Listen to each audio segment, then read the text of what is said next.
to this channel.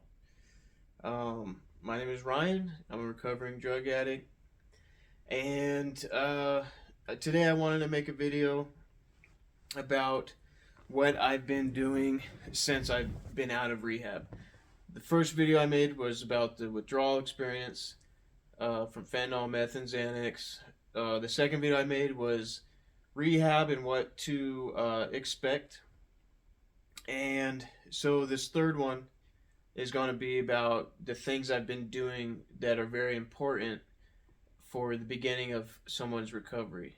And these videos are solely based off of my experience, and they're not based off of what I think or anything like that. It's just pure experience, what's worked for me, and the audience that I'm expecting to find these videos useful are either family members of a drug addict who's an active user or in recovery, and a currently using drug addict who's thinking about quitting or wanting to quit but looking at life in a weird way to where they're really stuck by the disease, or someone who's in recovery who's just looking elsewhere for someone that they can relate to, or someone that has some kind of perspective on life that vibes with them. So I'll get to it. I'm a recovering fentanyl, meth, and Xanax addict. I was an IV user, and for the last 13 years before I got into fentanyl, was also a IV heroin user. Before that, I dabbled with psychedelics. I actually didn't dabble with it. I've done mushrooms, psilocybin mushrooms, quite a number of times. DMT as well, and LSD. Basically, I had the type of sick thinking that I wanted to try everything, experiment with everything, until I became addicted to the narcotics. So anyway, let's get into what I've been doing to get my life back and become a human being again. And I'll start with the first day out of rehab. The first day out of rehab, I went to a meeting. I went to this meeting because I was pretty much had that pounded in my head at rehab that the solution for any time you're going through something is to go to a meeting. And this is a go-to for people in recovery. Whenever life throws these curveballs where it's life happening, but things like loss and death, or even good events and good things that are going on, sometimes it's hard for a person to navigate the emotions, the wave of emotions that come with these huge shifts in life currents.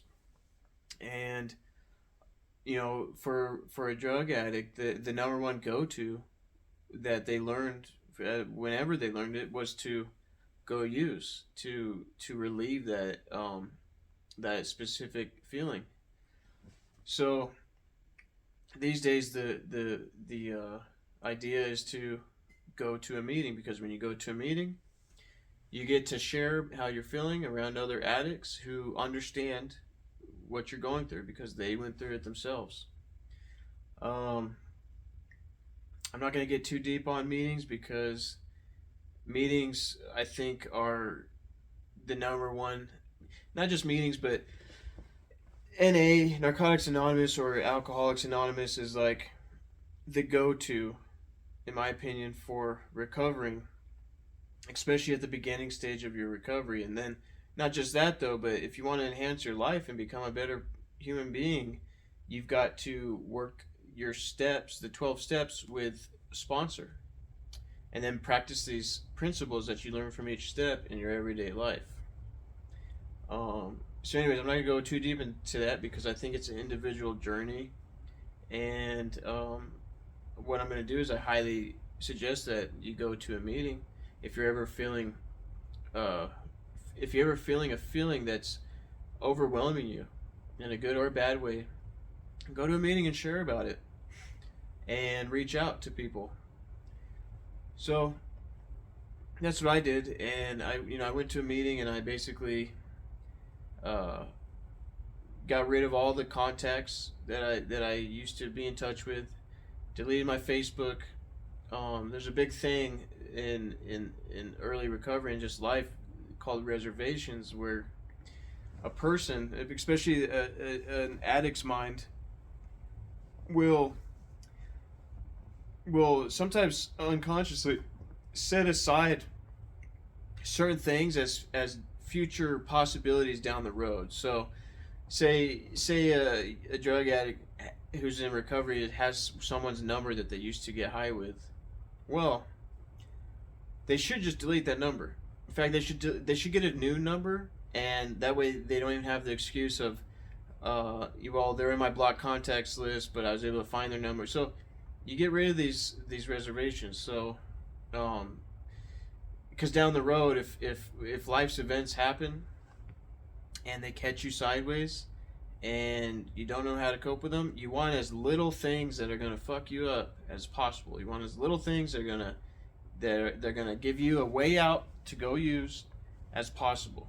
So these are things that, to an extent, your contact with them is in control. So you could get rid of numbers, you could block numbers. Obviously, you can't prevent people from coming to your house. There's certain things that you can't do and certain things that will happen regardless, but you can at least stack the odds against, you can stack the odds in your favor by eliminating as many red flags as possible, as many reservations as possible. So that was a big one for me, was getting rid of all the numbers, all the contacts, all the phone numbers that I had, and deleting my Facebook account. From that point on, I went to a meeting and I reached out and said, I need new friends, and can I have some people's numbers? And I got a phone list, and I'm still in contact with those people today. I'm actually close friends with them. What I did was I just did what they told me to do. A big thing is that your best thinking up to this point of recovery, your best thinking got you to where you ended up at your rock bottom in life. And everyone's rock bottom looks different, but still, it was your thinking that got you there.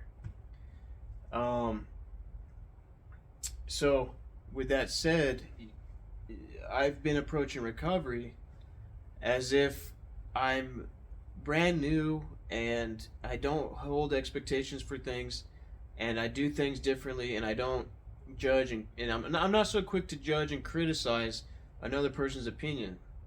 There's 3 principles in the beginning that are super important, and that's honesty with yourself and other people. That's open-mindedness to suggestions, and open-minded to a new way of living, and a new way of thinking, and a new way of being. And then you've got willingness, where you're willing to take the action that's required to make your life better. Because your life's not just going to become better. And, to be honest, these are principles that will enhance everybody's life, addict or not. But especially if they're practiced on a daily basis. But for an addict that's who I'm going to talk about right now, because that's where I'm coming from, and these videos are strictly based off of my own personal experience.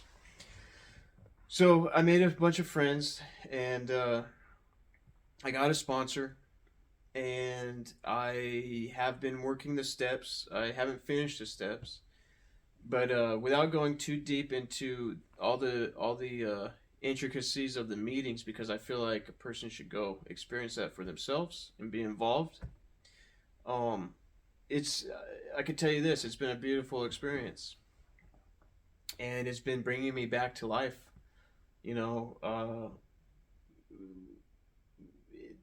I can't ask for more at this point in my life. I'm at peace. I'm able to somewhat cope with things in a new way. I'm not quick to get angry, and if I do feel anger, I'm not quick to be reactive to that anger, but instead I'm quick to be conscious of that anger and still choose to make a conscious action. So, it becomes a very deep introspective journey, and so I suggest getting a sponsor, going to meetings as often as you need to, doing what's suggested, being honest, being open-minded, and willing to take action. Now, on a side note, I think it's very important that you take care of your physical body right now. Your physical body's at a stage where it's all fried.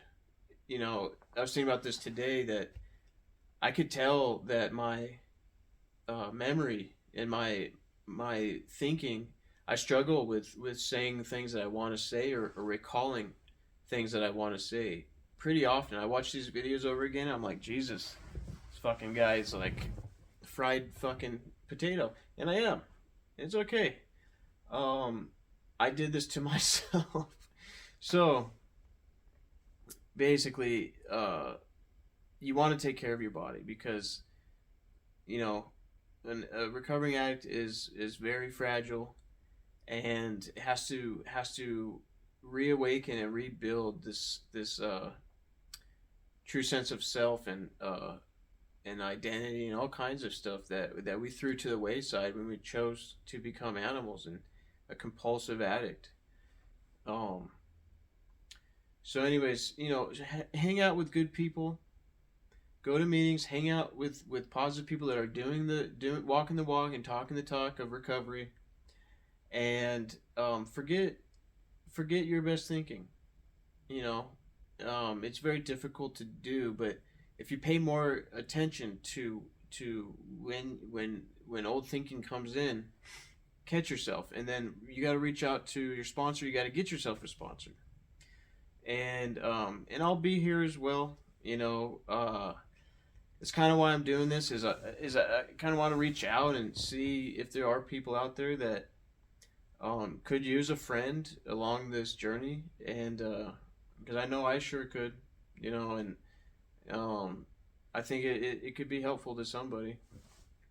So, anyways, get good people around you, go to meetings, be honest, open-minded, and willing, and give yourself a break too. This is a very selfish, in a good way, selfish period in your life where you need to be spending time and focusing on yourself um, as much as possible, and focusing on your self-care and rebuilding yourself as much as possible. Eat right, exercise properly, and also don't overwhelm yourself with external stimuli. Like, sometimes the world could get very light, very bright, very loud, and start thinking about ways you could eliminate that and get focused back in on your conscious self, and your own inner balance. I plan to make more videos about that kind of stuff, because I feel like that's a huge one. Meditation is a huge one. But I kind of more or less just wanted to give some tips on when you first get out there, what to do, and watch out for reservations, and they come in all shapes and sizes. So, anyways, I hope this video was useful. This is my second time recording this video, because the first one, I used a fucked up mic, and there's this annoying ass sound through the entire thing. So, made a second one. Like and subscribe, and leave a comment to help guide this channel in a direction that's useful for whoever's out there. Okay? Until next time.